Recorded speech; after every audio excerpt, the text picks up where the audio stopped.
कांच के जैसन आस टूटे जब अपने संगवा छोड़ेला।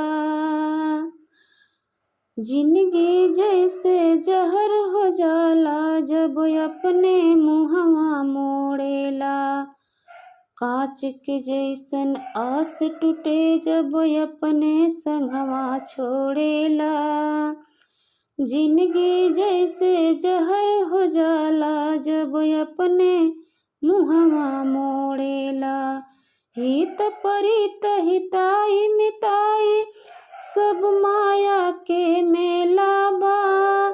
हित परित हिताई मिताई सब माया के मेला बा। समय के सघरी खेला बा जग में सबही अकेला बा। समय के सघरी खेला बा जग में सबही अकेला बा। समय ही राज रजावेला समय ही भीख मंगावेला। समय ही राज रजावेला समय ही भीख मंगावेला। के आपन के बेगाना ह समय ही चेहरा देखावेला। के आपन के बेगाना ह चेहरा समय देखावेला। मसला बस एक रोटी के बाकी झूठ झमेला बा। बाकी झूठ झमेला बा। मसला बस एक रोटी के बाकी झूठ झमेला बा। समय के सबही खेला बा जग में सबही अकेला बा। समय के सबही खेला बा जग में सबही अकेला बा। जवन समैया बीत गईल ओकरा खातिर कारो ना बा। जवन समैया बीत गईल ओकरा खातिर कारो ना बा। ई माटी के देहिया बाबू ना चानी ना सोना बा। ई माटी के देहिया बाबू ना चानी ना सोना बा।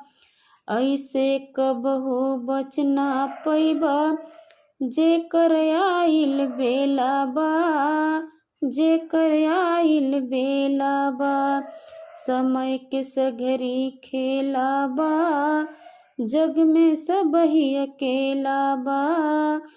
समय के सगरी खेला बा जग में सबही अकेला बा। कांच के जैसन आस टूटे जब अपने संगवा छोड़ेला। जिंदगी जैसे जहर हो जाला जब अपने मुहवा मोड़ेला। जब अपने मुहवा मोड़ेला। कांच के जैसन आस टूटे जब अपने संगवा छोड़ेला। जिंदगी जैसे जहर हो जाला जब अपने मुहवा मोड़ेला। कांच के जैसन आस टूटे जब अपने संगवा छोड़ेला। जिंदगी जैसे जहर हो जाला जब अपने मुहवा मोड़ेला। हित परित हिताई मिताई सब माया के मेला बा। हित परित हिताई मिताई सब माया के मेला बा। समय के सघरी खेला बा